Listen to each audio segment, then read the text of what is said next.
for safety. Hello and welcome to another episode of Streaming Without a Paddle. I'm Andrew. And I'm Ted. This week, Ted and I took on the Netflix, and I'm going to say it, juggernaut, THRASH. 1 hour and 26 minutes. Ted, there's not really anybody... Digimon Honsu. Ted's upset about this movie. Yeah, Digimon Honsu is the only actor any of you've ever heard of. Right. Oscar nominated.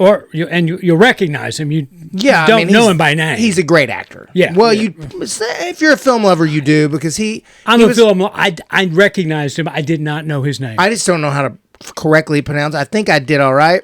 I think I did all right. But he was Oscar nominated for Blood Diamond. Yeah, no, he's a great actor. Great actor. Yeah. And everyone else is just some random Australian playing an American, and they do a fine job at it. None of them to write home about. Because they're young. They're young. They're young. They're like, young. the oldest of them is probably like 27, 28. The one that looks the oldest in the thing here, let's see here, goes by the name of Stacey Clausen, an Australian actor from Melbourne, Victoria. His screen debut was in the 4 seasons of the American Supernatural Adventure series. Why are you doing Preacher. Yeah. So, there you go. Well, Preacher's from at least 7 years ago, so he's probably 24. He doesn't give his age. Whitney Peake. She's Canadian. But lives in Australia. Good day. There you go. She's 23. Yeah. Just running through. Phoebe Devenor. Let's see.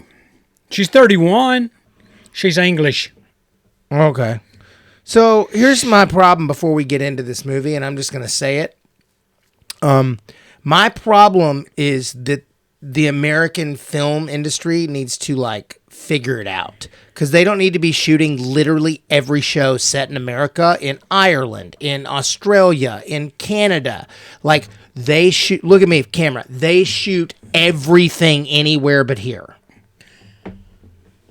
I don't know why. I mean, I do know why. Massive tax incentives.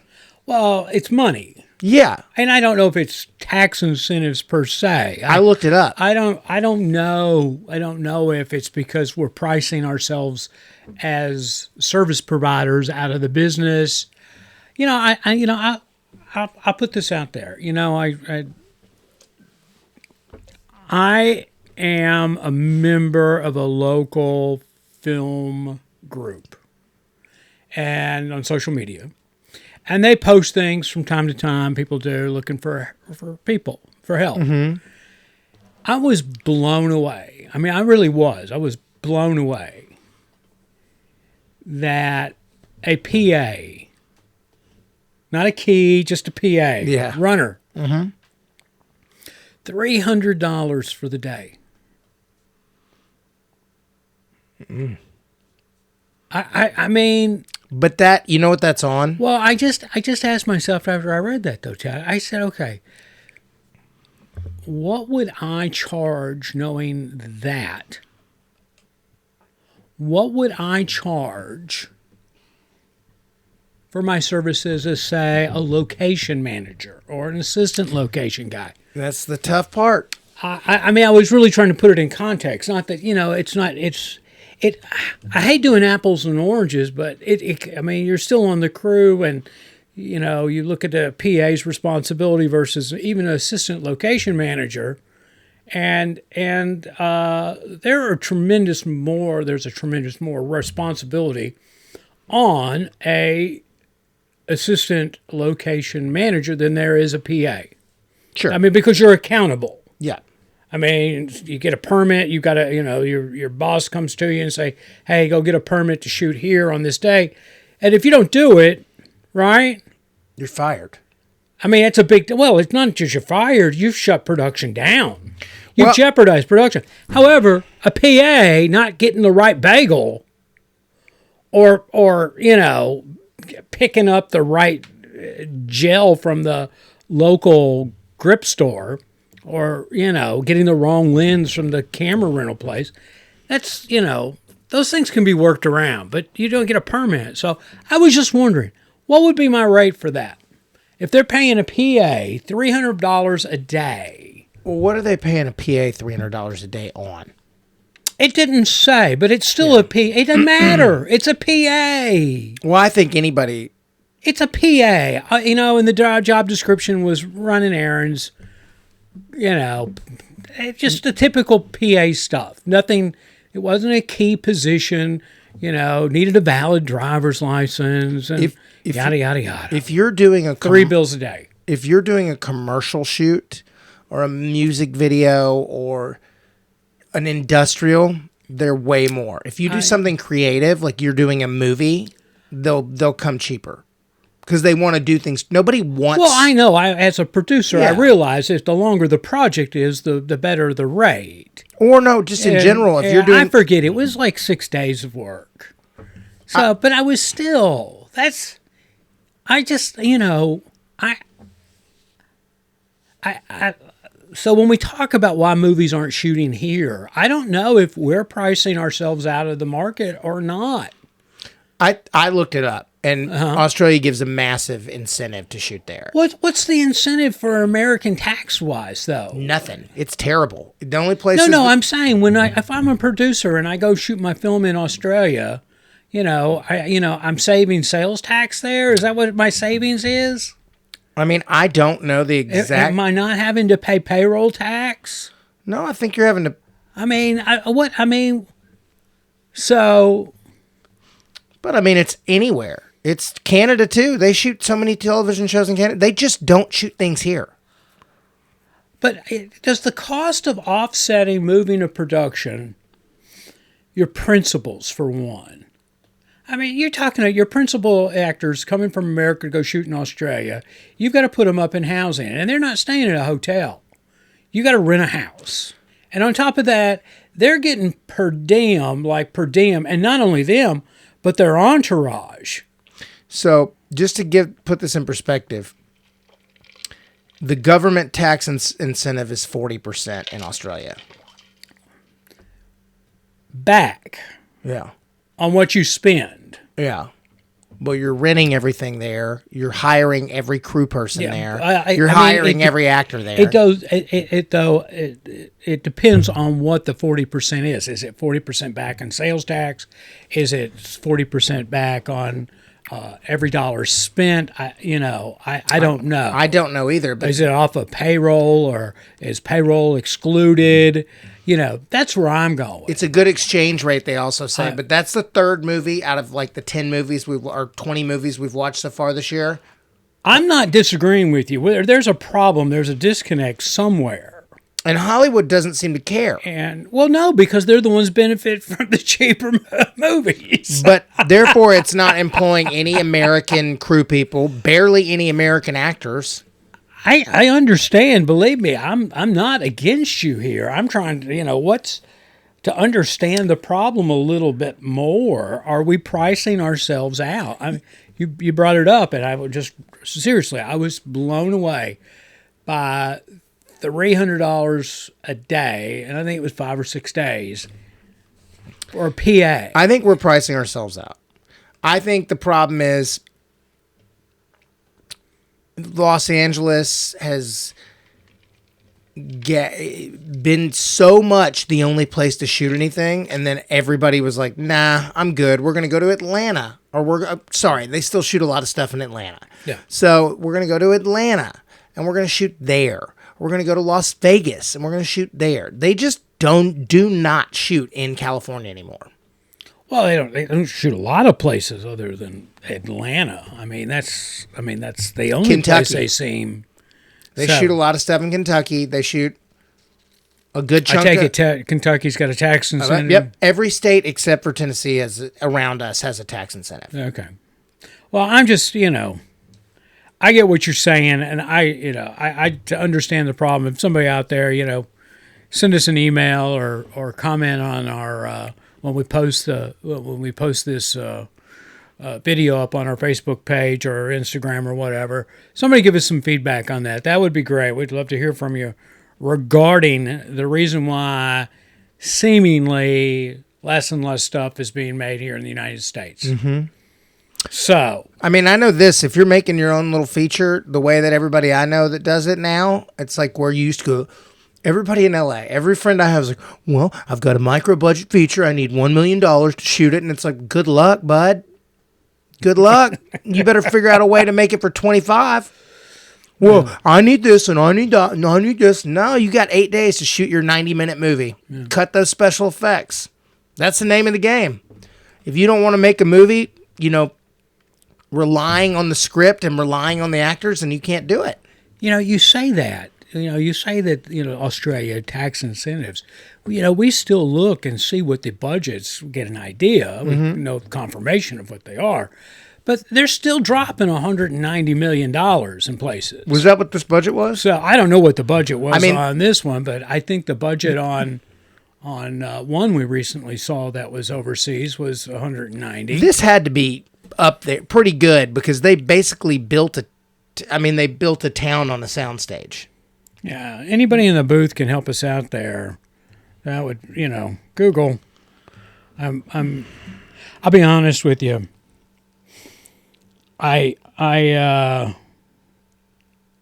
didn't spend a lot of time doing the backlog on this movie because it just did not appeal to. Can I do the summary for this movie real quick? Please, knock it out. All right. Knock it out. This is, there's a Category 5 storm. A girl's mother died, and she is agoraphobic and has anxiety and doesn't want to go outside. Another girl's pregnant. Also, the girl that has agoraphobia and doesn't want to go outside, her uncle is down the way. He's a marine biologist. This town floods, the levee wall breaks, everything floods, and guess what? Even though it's freshwater, the saltwater sharks have gotten into the freshwater, and it's a ripoff of Jaws or Piranha from there. And they even mention it, Sharknado, in the movie. Yeah, it's like a better looking version of. If you like Sharknado, you're gonna love this movie. This is a way better version of Sharknado. It has pretty good effects. It actually has great effects. Yeah. I thought. Yeah, I mean, should have been a 35-minute movie.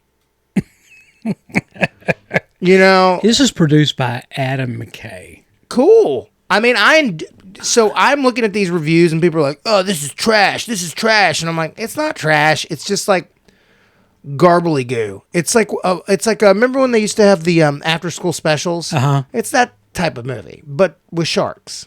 Right. Just okay. Yeah, you sit here and talk about that, or we talk about why people are taking movies out of the United States. Mm-hmm.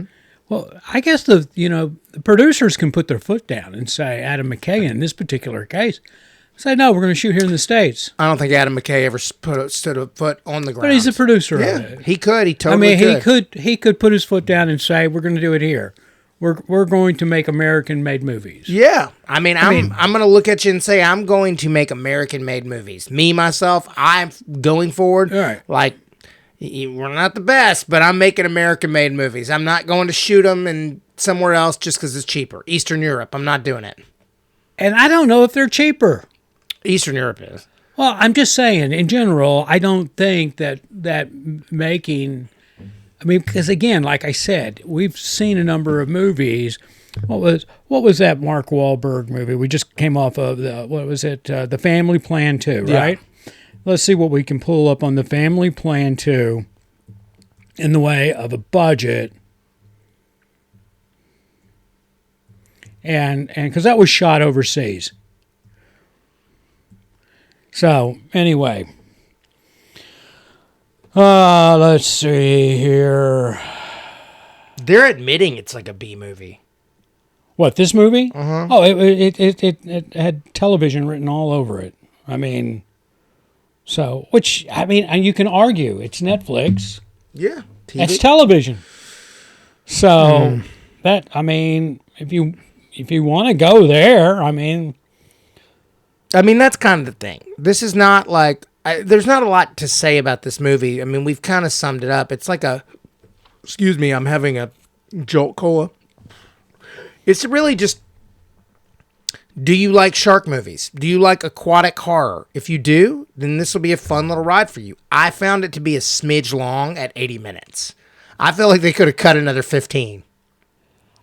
Here's first of all, it's not in my wheelhouse. It's not something that I'm like, whoa, I can't wait to watch Sharknado, or in this case, Thrash. And so I thought the production value on it was wonderful. Mm-hmm. Movies like this, I have a problem with because I'm so grounded in realism. Mm-hmm. And when you stretch the boundaries of that in my head, you lose me. Like how a saltwater animal would not stay alive in fresh water very long? Well, I'm not a marine biologist. See, I can't talk to that. But, just the fact that, this hurricane, this Cat 5 hurricane came through, right? And there was zero receding of the water. Ever. Matter of fact, it was just the opposite. It kept rising. Oh. And that's right there. That was okay. That's not realistic. Also, now I don't know because I don't know about levees and whatnot, but is it weird to have the house butt up to the levee? Like they were like 15 feet from the levee, right? Right. Yeah. Well, there was a saying, and the time frame, and one of the characters leaves work, gets in her a little electric Mini Cooper. And I don't know what she's doing drove around. She's supposed to be leaving town. I mean, she's on the phone with her mom, and she's panicking, and her mom's panicking. Get out, get out, get out. And the next thing you know, she's 20 feet from the beach when the hurricane hits. I'm like, well, she didn't drive away to it. She actually drove closer to it. She also drove by the same boarded up window twice because it's on a soundstage. Yeah. And her coworker driving the 18-wheeler. Yeah. He's in the same boat. Well, I'm getting overtime, girl. I was like, shut up. I just was like, when I found out the premise of this, which was when I was watching it, I was like, okay, I'm sorry. If anybody says that there's a tornado coming in the state of Tennessee or the probability of a tornado, you take precaution. Yeah. Here at the casa, mm-hmm. we gather up all the cat carriers. Yeah. We've got a safe room. We put the cat carriers in the safe room, and we're at a moment's notice, or when it gets okay. Because you can watch the radar. Yeah. Right. The line's approaching. Okay, the line's approaching. Gather up all the felines and put them in their little cat carriers in the safe room, and and shut the blinds and all that. We prepare for it to come, right? Mm-hmm. This is a Cat 5 hurricane, and they're just like, well, I'm sticking it out for overtime. I'm at work. Yeah. It's just not. It's not good. Not good. It is what it is. Again, I know that they're stupid people. I know. And this movie just goes to show it because they were the only ones left in this town. Yep. The 10 people that are in this movie were the only people in this town. I mean, the emergency personnel, they got out. Yeah. Everybody got out but these 10 people. Again, that's my problem. Is they're just I get so divorced from movies, and I watched this one 1.5 times. You didn't need to watch this twice. I had to. Well, after anyway, after you lose me with realism gone, mm-hmm. you can forget it. Yeah. I mean, and that's what this movie was. I mean, they're sitting there. The hurricane has passed. The water's going up. And the water's going up. Do they not know how hurricanes work? I mean, you get that storm surge because the winds are blowing in, and then guess what happens? When it gets to a certain point, typically the halfway mark of the hurricane, the winds are blowing outward now, driving the waters back out to the ocean. Also, but no, not in this case. There were multiple buildings in town that you could have just gone to the top of. And I was like, why are you not just going to whatever the town building and go sit on top of it? Again, I suffered through this, and just for the fact that it lost me with the realism. Let's hear your number. My number's a 3.8. Ooh, my number's a 5.0. Just flat. That's that's participation a zero. trophy. Yeah, that's a participation trophy. Congratulations, Thrash. Congratulations. You're the recipient. Not by any fault of these actors. No, they did a great job. No, they were good actors. I was genuinely excited to watch it, because I was like, oh, I don't know who any of these people are. Who are these? And then it's just like, wow, a bunch of Australians. Right. They were great though. But you know what was so sad about it is that there's this couple in the movie that are foster parents, and they're in it. They're in it for the money from the state, taking care of kids, and of course the kids get the bare minimum. Yeah, so they can, they're living a whole different lifestyle down in the basement of this house. It was funny, right? I was just like, sadly, there are people like that here. Yeah, they nailed it. They nailed it. I sat here and thought, like, if I was in this movie, what part would I play? And I was like, oh, this asshole. That or her friend, the truck driver, who's a moron. There you go. I'd probably play her friend, the truck driver. Overtime. I mean, come on. Yeah. Also, his truck, before we end this debacle of a review for this, his truck was full of blood. Animal parts and blood. Like, it was like a tanker of blood. Yeah, like a fuel tanker of blood. Yeah, 18-wheeler tanker of blood. And and then it split in half. I was like, I don't think that would happen, but sure. Yeah, right. Apparently, they don't put bladders in tankers that are carrying bacterial infested blood from multiple sources of wildlife or domesticated animals, whatever you want. Anyway, I can't. Nobody in the booth has yelled at me for what the budget was for Family Plan 2, which I can't find it. Shot overseas. So, but anyway, that is a big problem we've got here. Yeah, it really is. And I have no idea what I would charge if I was getting back into the location game. I mean, I look at it this way: what would craft service be? A lot. Or you just have crappy craft service. I mean, seriously, if you're doing an independent movie, you're having, I don't care, you're having crappy craft services. I'm talking about, what? I get the independent thing because that's okay. Hair and let me give you some examples. Hair and makeup on a commercial shoot, right? They charge about $650 to $800. Does that include their kit rental? Yeah. Oh, okay. Yeah. Now, if you're doing a big TV show like 911, there are probably 6 makeup people, 1 department head. Right. So there you go. That's a lot. Now, if you're doing an independent movie, you're probably getting. Are you saying hair and makeup, not the key, but just a general hair and makeup on 911? You getting? I bet the key is getting six a day plus sure. For sure. I mean, that's me guess. They're getting between $450 and $6 a day. This is one of the problems that. And as you get older, you deal with it on a daily basis. And I've been, quote unquote, a service person all my life. Mm-hmm. I mean, I'm a contract employee my entire life. So I get it. Day rates and week rates and all that. I just think we're pricing ourselves out of. Oh, buddy. If you want me to tell you what the sound rate is, buckle up. A sound person is crazy.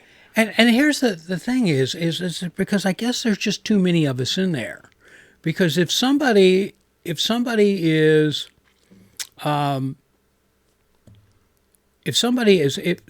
supply and demand, right? If you're a mixer and you're one of 20 mixers, you're not going to get as many jobs because of the other 19 people that are there. They're taking their bite out of the market. And so because you have less work, you still want to maintain a minimum annual salary. So you adjust your rate to make sure you meet your minimum salary. But like you were saying, longer projects, less money per day. Yeah. Kind of thing. Are there just that many people in the business that it's causing us to look at every job now, or the industry personnel to look at the job as this might be the only thing I do all year, so I've got to make my annual on it?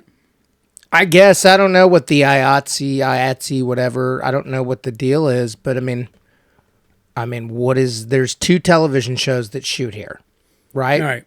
If you're not on those 2 shows, what are you doing? Right. And I don't know. I mean, Nashville, the television show, was the economy for all the production people here for 8 years. Yeah. And now it's 911. Nashville 911. And then they're doing the other than Nicole Kidman, what's it called? My friend's on it. The Amazon show. We haven't actually watched it. We should. Okay. But they shoot it here. I can't remember the name of it. Famous book. But yeah, I mean, Now, I know I've been pretty hard on the crew side of it because this is what I also realize is that people understand because it's public information, and you take Netflix, who made that announcement. I thought it was, I forget, so I could be wrong, that announced that they planned on spending $30 billion in this year, this fiscal year, on projects. And people pay attention to that. They see the stock prices going up. They see how many subscribers they got, and the rates are going up. And I get that. I mean, it's like a professional athlete realizing that the NFL, for example, with no knowledge, personal knowledge, but they just signed a $4 billion, and that's a hypothetical, $4 billion contract to air with one of the networks. And then the players people are tuning in to watch me. I want my cut of that, I get that part. And then they're not wrong. yeah. They're not wrong by wanting that. And of course, I guess, I don't, if I'm being honest, all the way around, not just production, everything that's happening, I don't really, and we don't need to get into this because we're not like we're not a finance show. We're not a political show. It doesn't matter. But I just don't understand. I constantly hear that we owe tons and tons of money, and I constantly see like, oh, inflation's up, but it's going to go back down. You just watch it. Hang on down for 2 years. It's just been going up and up and up and up. Every time I go to the grocery store, everything's more expensive. Yeah. Films are more expensive to make. Everything is out the roof. So when does it pop? When is that burst? Yeah, I don't know. I mean, I don't know. Or is there a burst? Maybe there's not, and everybody just charges the. Well, something's got to give. We've been saying that for 2 years. Something's got to give. Here's a question. Well, I tell you what's going to pop first. Okay. It's the people. Yeah. It's you and me, and we're just not going to have any money. It's like 2008, the housing crisis. Yeah, but then when that happens, if anybody out there wondered why you see these people that work at a factory or these people that, are trying to get by in life and then they get fired randomly and they burn the place down, I mean, that's why. Yeah. That's why. Well, I think what the 2020 and 2021 did to us, the COVID era, as we'll call it, is that people lost their jobs at companies and corporate jobs and organizational type jobs, and they created their own businesses. People in the service industry went out and opened their own service industry, whether it home improvement or repair, their own production company, whatever. More people went out and started doing their own thing away from corporate. And that flooded the market with, and that goes back to what I was talking. Are there just so many production people out there now that the rates have gone up so high that it's just not sustainable? It's not. But it also, like, because there's so many fewer jobs now, wouldn't the rates be getting better? Wouldn't they be more like, well, I'll do it for 4 instead of 6? But because, and I've had this gripe before, is because I've had things break here at the house that go beyond my skill set, right? To fix. And not to fix, but to troubleshoot, And I get upset when they come in and they give me a number. And I'm like, wait a minute. This is the number, and then plus parts.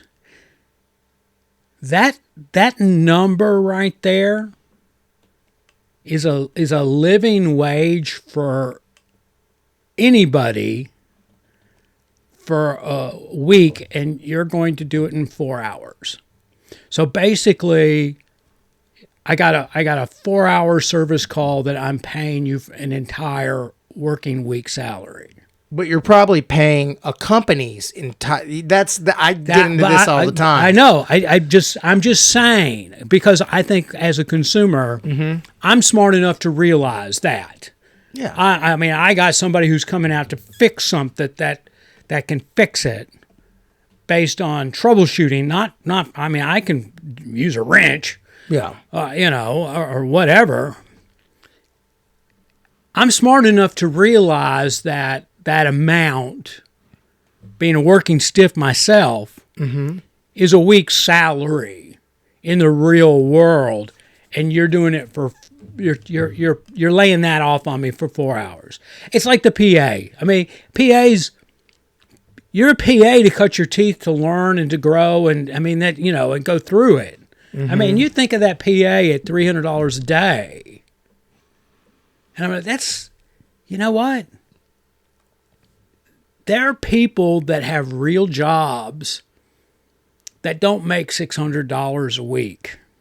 Matter of fact, I last year there were some congressional hearings, and Jamie Dimon, who's the head of Goldman Sachs, he was being talked to, and they're on the panel. And one of the members of Congress goes, there's a bank teller out in California. She makes X dollars a month or a week or an hour, and they did the whole thing up. And she's in the hole every month, $400 or whatever it was. They don't make that money. They don't make $600, or they didn't make $600 a week as a bank teller. But I got a PA here who's trying to get entry into the business, doing better than a bank teller in 2 days, and they're there all week. I think the difference is you can pay your PA whatever you want. If they're asking $300, you can be like, I'll give you $150 a day. Well, you just have to realize that's a 12 to 16 hour day. You can't work somebody 16 hours. I guess you can. Here's a little light in that, though. At least this is how it used to be in my day. Okay? You sit down and you figure up all the numbers of what it's going to cost, and then you add 10% onto it for your production company fee. So the bigger your number is, if you're paying a PA $300 a day instead of $200 a day, you're making $10 more a day off of that PA. Yeah. So it's in the production companies, at least that's how it was back in my day of doing that. You figured you got a production company fee of 10%. Now, as a producer, my fee's in there too. I'm not out of the 10%. I've got my fee on the above the line number. All right, we're off course here. All right, Ted. Don't watch this movie. No, don't watch this movie. Unless you love Aquatic Car. He was a 5. Yeah, but what is my rewind? What's your rewind? Jaws. Go watch Jaws. Made by Steven freaking Spielberg, one of the greatest directors of all time. And guess what holds? Jaws. Yeah, and that's a realistic shark movie. Quint's monologue, a story he tells, and is to this day one of my favorite scenes in anything. I was 11 years old when I saw Jaws. Oh, it's so good. Was it 79? 77. 77, yeah. I was 11. Yeah. I was 11. I Because was 79 is Close Encounters. I was at track camp. I love running. I was at track camp up at WKU, right? And we had a movie night, and we were supposed to, because we're all young. We're all, middle school, high school age runners. We were supposed to go see The Jungle Book. But, they loaded us up on the buses from the track camp, took us into town to the theater. We were supposed to see Jungle Book, and I don't know what happened or why we didn't see Jungle Book, but we saw Jaws instead. Good choice. Right. 11-year-old watching Jaws. Oh, man. Yeah, right. I don't get in the ocean to this day because of Jaws. I wasn't one, but I'm sure there were other 11-year-olds running to the camp counselors. Yeah. Yeah. I can't sleep. Yeah. So good. I'm not saying I slept, because I'm pretty sure I didn't, because I was traumatized by it. It was a scary movie. I mean, if I didn't have an interest in bikinis at the age of 11, that movie probably could have really hurt me. Yeah. Well, anyway, all right. Jaws is great. I'm just going to put this out there just because last week we reviewed Balls Up, and our friends over at the Tomato gave that a 2.7 on average. On average, on this movie, Thrash, it's about a 30 or a 3.2. So I can't believe that this movie is, and the critics gave this a higher score than the public did. This is a spectacle movie. That's why. I can't believe that this movie was more enjoyable than Balls Up was. Yeah. I didn't find it. Did you like Balls Up better than this? Ted. Yeah. We're watching a movie tonight. You want to watch Balls Up or do you want to watch Thrash? I watch Balls Up. Okay. I mean, I didn't love either one of them, but I did prefer Balls Up. All right. So there we go. That's where I am. And IMDb gave it a 5, and so just put it in perspective. Not a very popular movie, Thrash. All right. Anything else? No. All right. Everybody, thanks for listening. We appreciate it. I'm Andrew. And I'm Ted.